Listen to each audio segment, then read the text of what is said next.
Do we know that? We all go to the pyramids, we go see the Leaning Tower of Pisa. Someone said something very nicely. He said, we are actually appreciating a building that doesn't stand.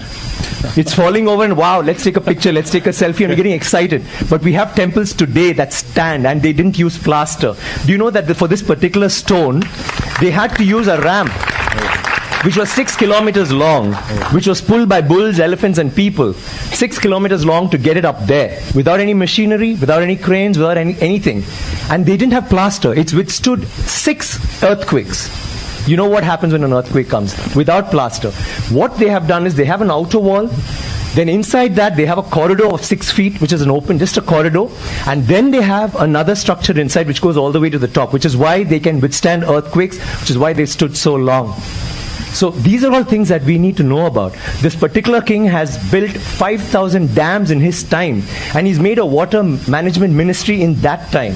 He's had elections for the village leaders. He's asked them to name cities after women. Why should it only be men? Why can't it be named after a queen? And they've had hospitals, free hospitals, and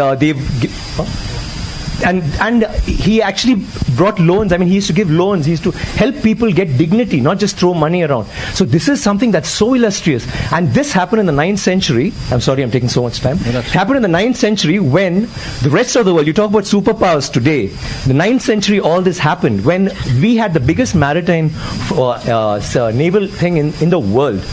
And it went all the way to Bali, all the way to Malaysia, and went till we sent emissaries to China. And you know what was the superpower doing then? America hadn't been discovered by Columbus till 500 years later. So think about our culture, think about how advanced we were. We need to be proud of this. It's nothing to do with North India, South India, West India, East India. It is, we are Indians, and we need to feel proud about that. And England is so illustrious, but England were invaded by the Vikings, and the Europe was in the dark ages during the 9th century. They had nothing going on. So don't you think we should celebrate history? Absolutely, absolutely. Thank you very much. Thank you. I need water, please.